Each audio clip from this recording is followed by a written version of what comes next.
आधारित है मानव अधिकारों के हनन की सत्य घटनाओं पर। टेली रूपांतरण करते समय कोशिश की गई है कि व्यक्तियों के नाम, उपनाम इत्यादि गुप्त रहें। कुछ खास जगहों पर घटनाक्रम को दर्शाने के लिए काल्पनिक पात्रों का प्रयोग किया गया है। स्टैटिस्टिक्स बताते हैं कि हर 5वें मिनट में एक रेपिस्ट पैदा होता है, यानी कि इस प्रोग्राम के खत्म होने तक 6 बलात्कार हो चुके होंगे। इसके लिए कौन जिम्मेदार है? सिर्फ रेप करने वाले मर्द नहीं, इसके लिए जिम्मेदार है हमारे समाज का औरतों के प्रति दृष्टिकोण। शायद हमारे लिए औरतें सेक्स ऑब्जेक्ट से बढ़कर कुछ है ही नहीं। इसी कड़वी हकीकत की शिकार हुई बांग्लादेश से आई फातिमा बी।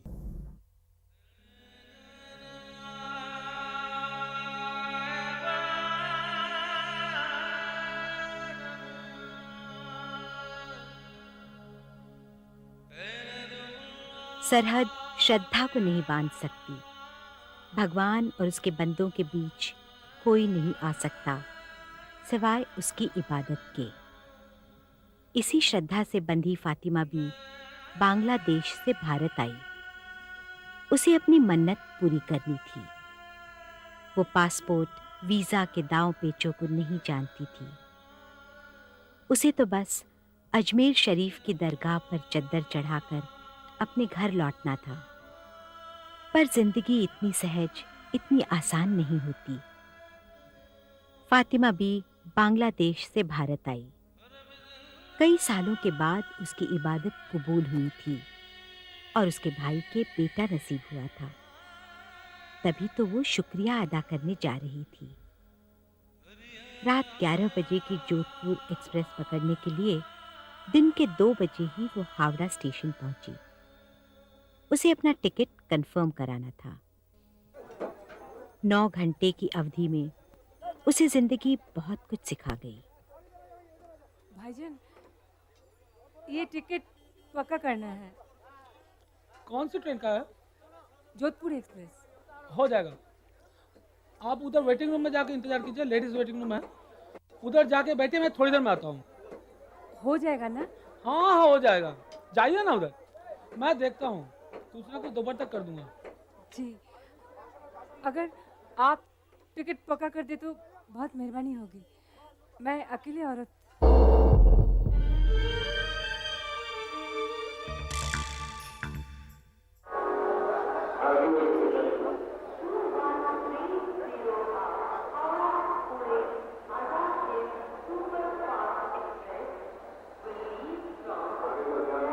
भाईजान, वेटिंग रूम कहाँ है? वेटिंग रूम इसका ऊपर में है, यहाँ से सीधा चला जाइए।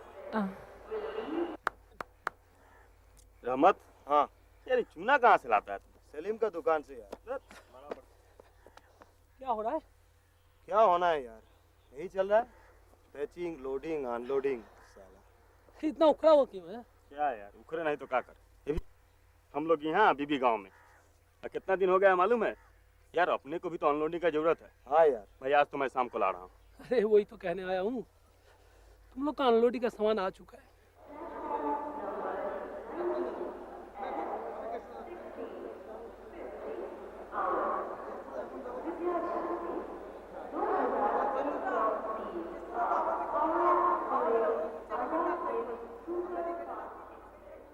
बांग्लादेशी है क्या? एकदम असल चीज है। अभी भी छोड़ कर आ रहा हूँ। सच? और वो अपना हाथ कैसे आएगा?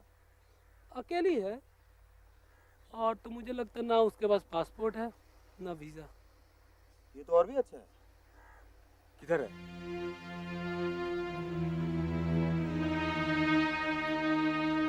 देखो ऊपर ये लेडीज वेटिंग में बैठी होगी। हाँ। हाथ में टीना का बक्सा होगा। हाँ ठीक है।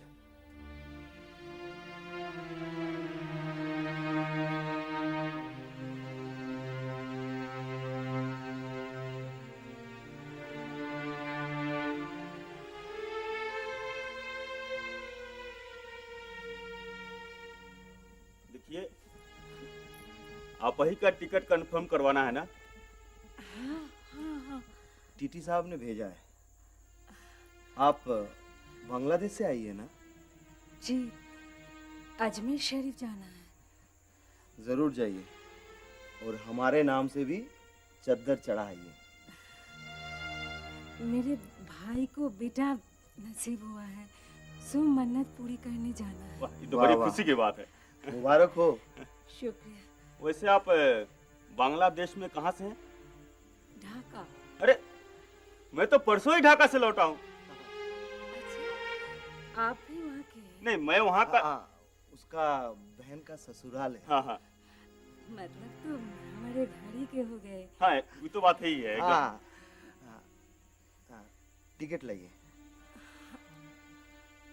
लेकिन आप लोग मैं रहमत जानी, यहाँ का टिकट क्लर्क हूँ, और ये शेखर सिंह बहुत बड़ा अफसर है।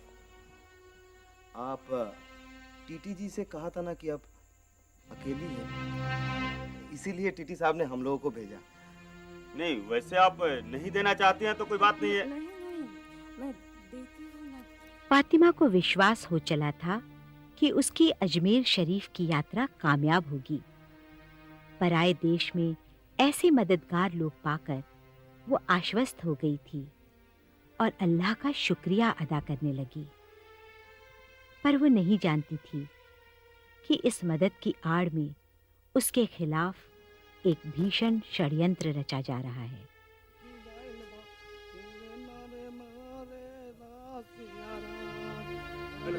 ए लखना, मुझे टिकट कंफर्म करवा दे। कितना मिलेगा?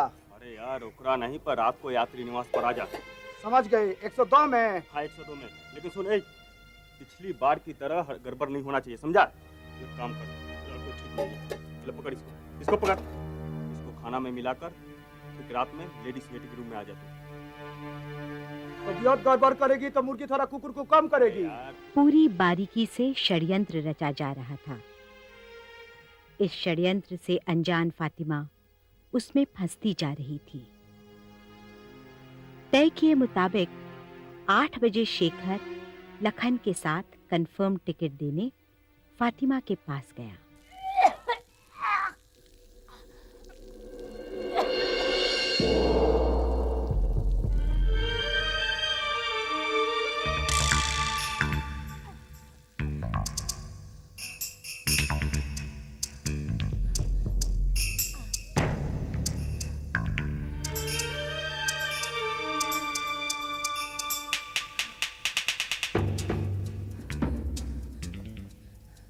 लखना ने आकर बताया कि आपकी तबीयत ठीक नहीं लग रही है। थोड़ी परेशानी है। आप डॉक्टर के पास चलिएगा क्या? नहीं नहीं नहीं, ऐसी भी कोई बात नहीं, थोड़ी देर में ठीक हो जाएगा। यहाँ का खाना जमा नहीं शायद आपको। देखिए, फिर भी मैं कहता हूँ आप डॉक्टर को दिखवा ही लीजिए। रास्ते का लंबा सफर है और रास्ते में अगर तबीयत खराब हो गई तो आप मुश्किल में पड़ जाएंगे। हाँ, अभी यहाँ डॉक्टर कहाँ मिलेगा? आप मेरे साथ चलिए, मेरे पास ठहरने की एक अच्छी जगह है, आप वहाँ आराम कीजिए, तब मैं वहीं डॉक्टर को बुला कर लाता हूँ। नहीं। का भाई, आप लोग दोनों इधर। इनका तबीयत ठीक नहीं है ना, इसीलिए इनको अच्छी जगह ले जा रहे थे। नहीं नहीं, और गाड़ी आने की वक्त ही कितना रह गए हैं? 2 घंटे बाकी है, आप निश्चिंत रहिए। चलिए चलिए, उतना ही आराम रहेगा आपके लिए। चलने को तो चलूं, पर गाड़ी छूट गई तो? देखिए, गाड़ी पकड़वाने की जिम्मेदारी हमारी है। शेखर सिंह और रहमत जानी का आखिरी वार भी निशाने पर लग गया। दोनों फातिमा को यात्री निवास के रूम नंबर 102 में ले गए। अरे आइए आइए आइए।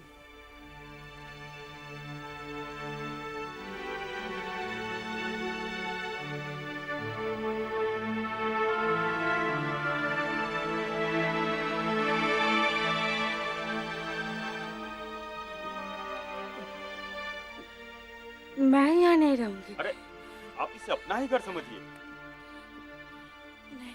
अरे घबराने की कोई बात नहीं, आप यहाँ आराम कीजिए। चलिए, अभी पूरे 2 घंटा बाकी है। मुझे जाने दीजिए। आप आइए ना, आप अंदर आइए, अंदर आइए। क्या कर रहे हैं? अरे आप अंदर चलिए। मुझे जाने। अरे आप अंदर चलिए ना। अरे आइए ना। जाने। कैसे जाने दूं? किसी को उस पर रहम नहीं आया। 4 रेलवे कर्मचारियों ने मिलकर फातिमा का बलात्कार किया।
वो यात्री निवास से जैसे तैसे निकल तो आई, पर आगे रात के 12 बज चुके थे। जोधपुर एक्सप्रेस तो जा चुकी थी। अब वो क्या करे, कहाँ जाए? पुलिस के पास भी नहीं जा सकती थी। न पासपोर्ट था, न वीजा।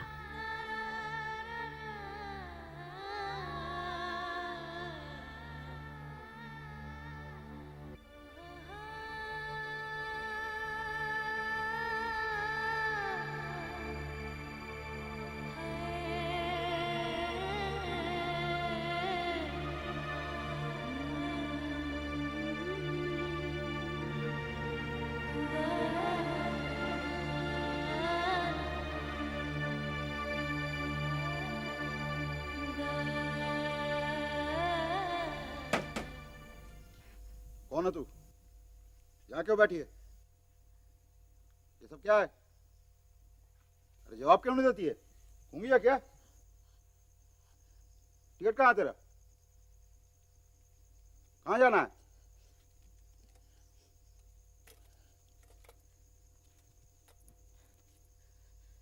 ओह,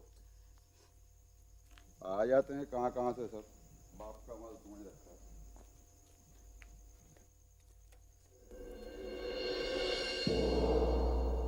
कल सुबह 9 बजे पूर्वा निकलेगी। वो अजमेर जाती है, उससे चली जाना।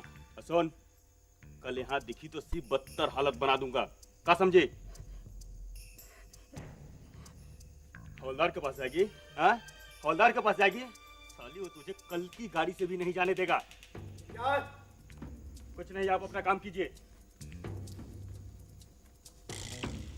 मैंने कहा ना, आप अपना काम कीजिए, चलिए जाइए। नहीं जाऊंगा। पहले ये बता कि उसको सता क्यों रहा है? मेरी साली लगती है, आपको उससे क्या मतलब है?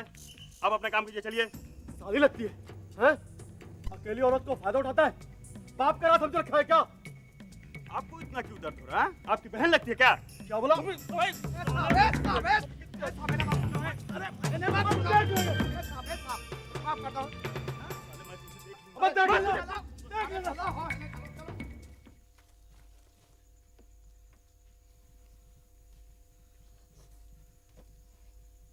आप घबराइएगा नहीं, वो अब यहाँ नहीं आएगा। आप कहाँ जा रही थी?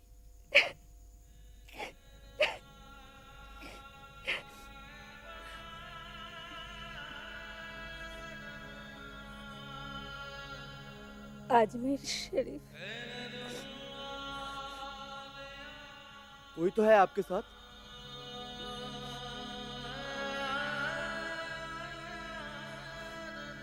किसी को खबर भेजनी है क्या? कोई तो होगा जिसे आप फोन करके बुलाना चाहें। आप चलिए, आप मेरे साथ चलिए मेरे घर पे। अरे डरने की कोई बात नहीं है, घर में मेरी बीवी है, बच्चे हैं, यहाँ आपको कोई कुछ नहीं कहेगा। आप चलिए, चलिए मेरे साथ।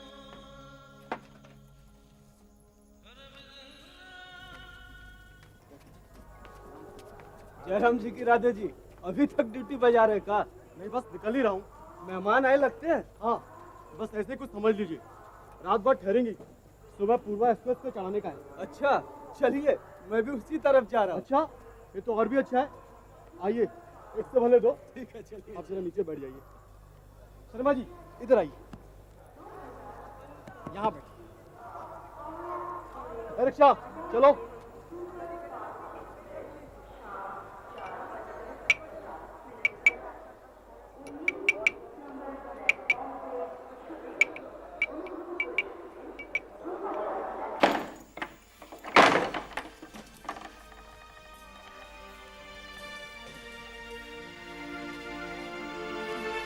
आपने तो कहा था घर में बीबी बच्चा है। हाँ, है ना अंदर। लेकिन इन्होंने तो अभी अभी ताला खोला।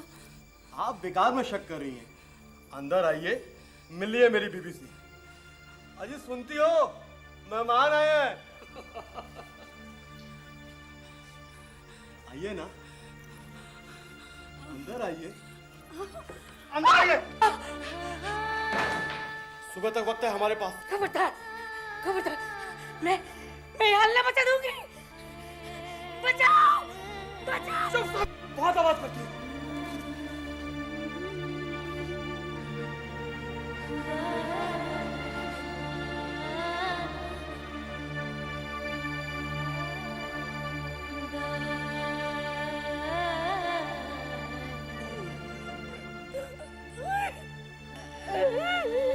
मुंह पकड़ इसका।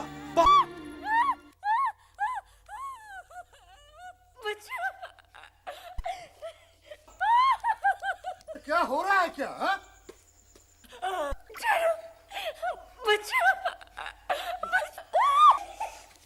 जनाबान पुलिस स्टेशन। हाँ, मैं चौधरी बोल रहा हूँ, 3 नंबर शांति विला से। देखिए, यहाँ कुछ गड़बड़ हो रहा है। हाँ, पकड़ो साले को। पकड़ लो, उसको पकड़ो। उसे जाने दे। मैंने कुछ नहीं किया, मुझे जाने दो।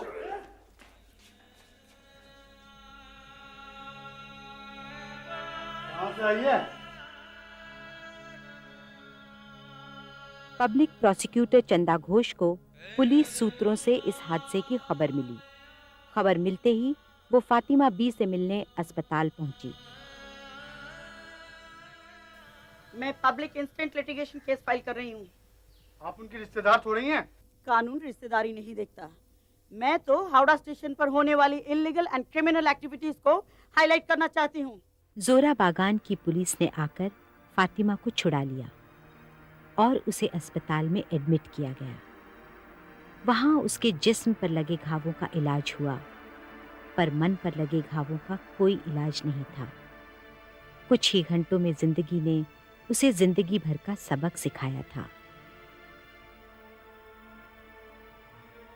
कलकत्ता हाईकोर्ट की वकील चंदा घोष ने कलकत्ता हाईकोर्ट में संविधान की दफा 226 के तहत मुकदमा दायर किया।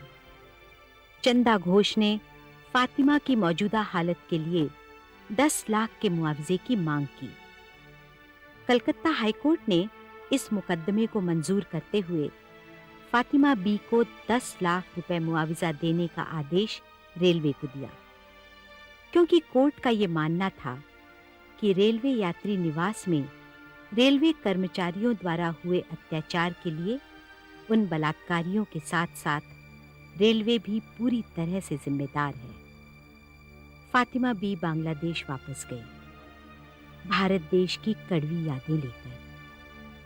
अजमेर शरीफ जाने के लिए शुरू की हुई यात्रा इस तरह हावड़ा स्टेशन पर ही खत्म हो गई।